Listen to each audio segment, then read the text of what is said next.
will explore how refraction happens in prisms. We have experienced prisms before. They come in rectangular shape or triangular shape. Let's explore how it happened in a rectangular block prism.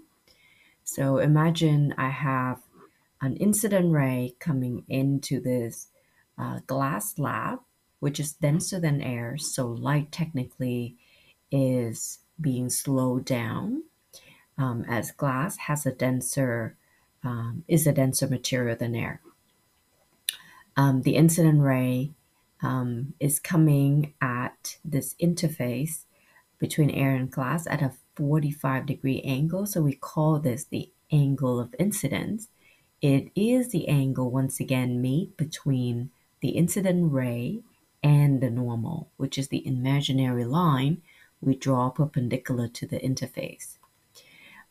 As light will slow down, the refracted ray within the glass block is bent towards the normal, and then that ray will refract one more time at the second interface as light emerged from glass into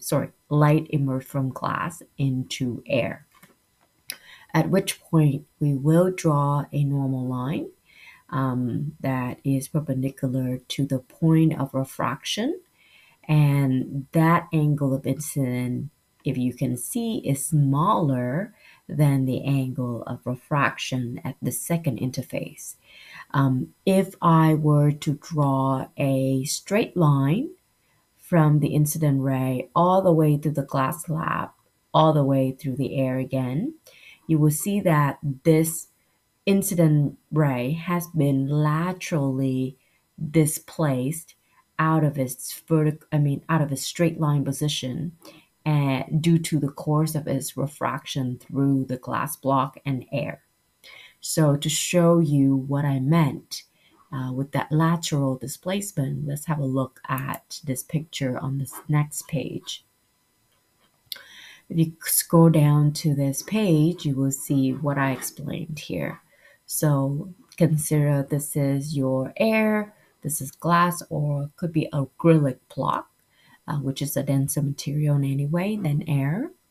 And then this is the second reflected ray that we saw. And if you draw a straight line, you see that this light has been displaced out of its original straight line position laterally. So we call that lateral displacement. So back to where we were. Now, as we analyze through this scenario, I like you to think about what happened to light as it crosses boundaries. The first one was from air to glass. So as light traveled from air to glass, what happened to light? Does it slow down or does it speed up?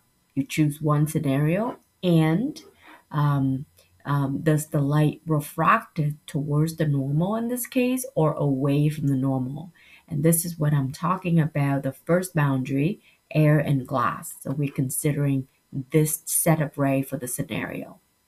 Now, as light emerged from glass into air, so this is the second thing that we accounted for on this picture.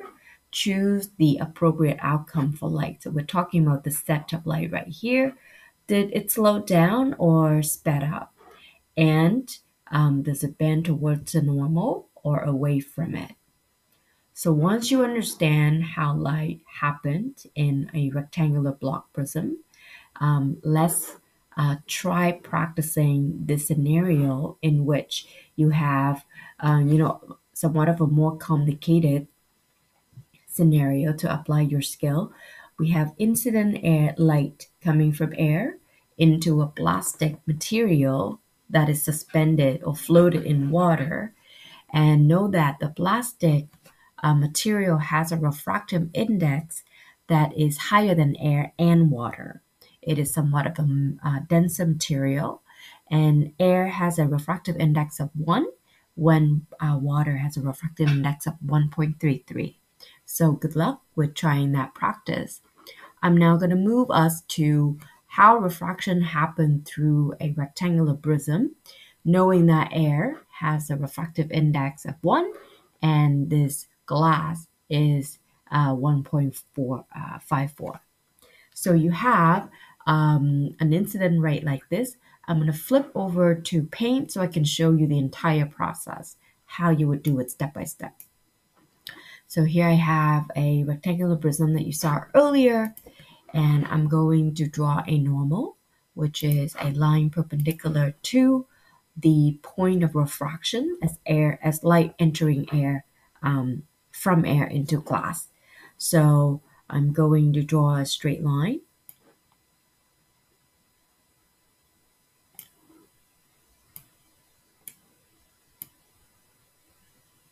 Oh, that is tricky, right? Because I'm eyeballing a straight line right now, and I'm hoping that this is a 90-degree angle.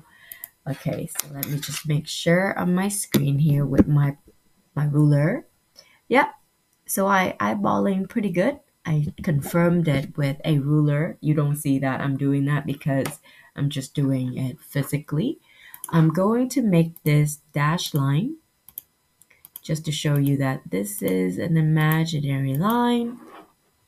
And if you have a retractor, you can easily measure this angle. And this is your incident angle.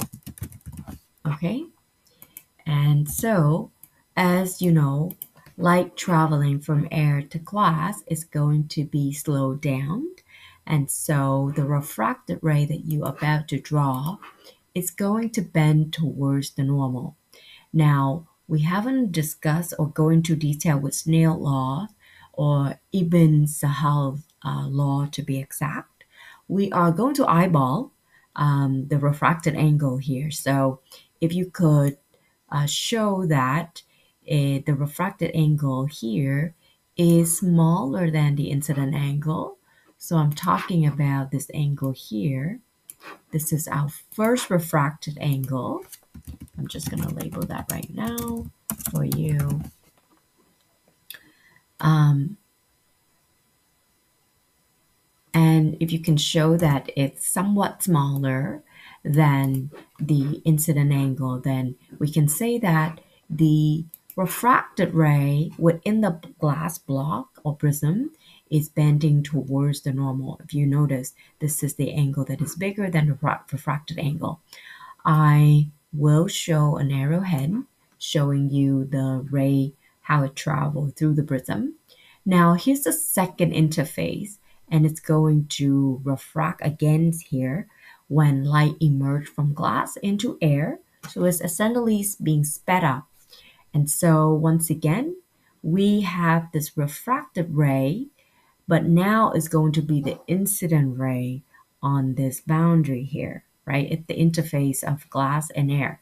So I need to get um, a normal again, okay? So this is my refracted angle.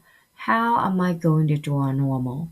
So a normal again is going to be perpendicular to that surface. And you don't see this, but I'm getting a ruler to make sure that I have a 90-degree angle to my drawing there at the position where light is meeting that boundary. Okay, so here we go. It's all good. I'm gonna make it into a dashed line just like before. So you see how I do it very step by step.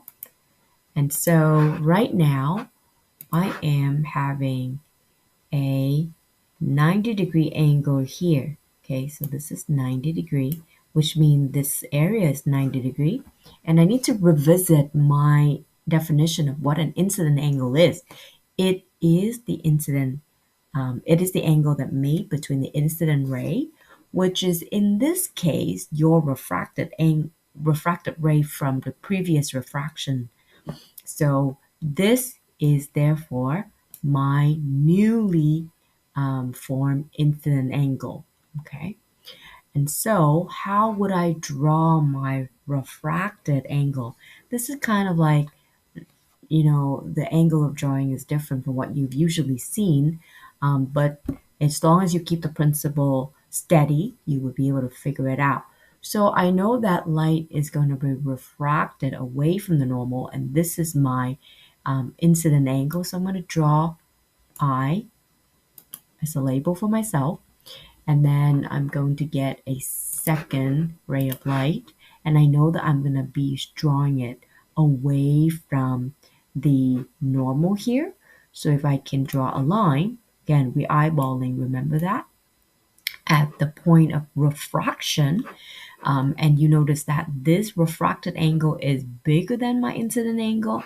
So I have accomplished showing you how light is going to refract as is emerge from a slower medium to a faster medium. When I say faster medium, it is the medium in which light travels faster because it's less dense, right? So this therefore is your refracted angle, okay? And we can denote it as big R. And that's it. You got your answer for step-by-step answer for this. So to help you see the light travel, I use the arrowhead, and I'm going to denote that here. Light is slowed down. Okay, within the block itself. And here light is being sped up. So it's refract away from the normal.